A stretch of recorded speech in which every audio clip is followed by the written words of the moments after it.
రైతులు పండించే పంటకు సకాలంలో గిట్టుబాటు ధర మార్కెట్లో దొరక్కుంటే రైతులకు డబ్బులు అందక ఇల్లు గడవక అప్పులు ఇచ్చిన వారికి తిరిగి చెల్లించలేని పరిస్థితిని రైతులు ఎదుర్కోవలసి వస్తుంది. అప్పుడు తెచ్చిన డబ్బుకు వడ్డీ చెల్లించాల్సిందే.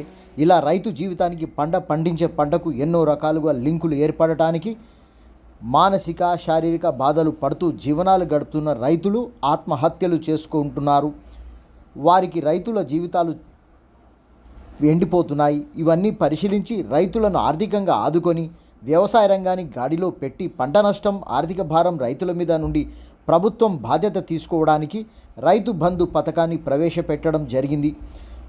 అందువలన వందల ఎకరాలు భూమి ఉన్న భూస్వాములు లక్షల రూపాయల రైతు బంధు పథకంలో తీసుకున్నారు. పేద రైతుల కంటే భూస్వాములకే లబ్ధి చేకూరిందని రికార్డులు తెలుపుతున్నాయి. మళ్ళీ పేద చిన్నకారు సన్నకారు రైతులు బాధను గోసను అర్థం చేసుకొని ప్రభుత్వం మీద పడుతున్న ఆర్థిక భారాన్ని తగ్గించేందుకు కొత్తగా వచ్చిన కాంగ్రెస్ ప్రభుత్వం 10 ఎకరాల లోపు ఉన్న రైతులకు రైతు బంధు అమలవుతుందని నిర్ణయం తీసుకొని ఇప్పుడు కొత్తగా అమలు చేయబోతుంది.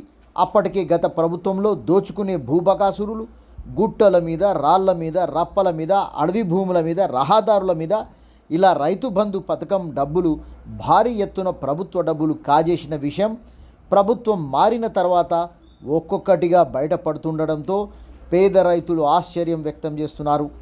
చనిపోకుండా రైతులను బతికించుకుందామనే ఉన్నతమైన ఆలోచనను దోచుకునే భూబకాసురులు లక్షల కోట్ల రూపాయల ప్రజాధనాన్ని లూటీ చేసినట్లుగా నివేదికల ద్వారా తెలుస్తుంది.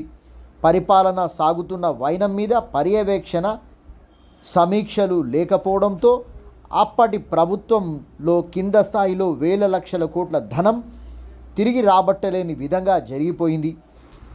అప్పటి తెలంగాణ రాష్ట్ర పాలకుల నిర్లక్ష్య వైఖరితో తీవ్రమైన అప్పుల ఊబిలోకి తెలంగాణ రాష్ట్ర ఖజానా దిగిపోయిందని ఆర్థిక నిపుణుల విశ్లేషణతో ఇప్పుడు బయటపడిన విషయం రైతు బంధు పథకంలో జరిగిన అవకతవకలు పత్రికల ద్వారా మీడియా ద్వారా బయటపడుతున్నది.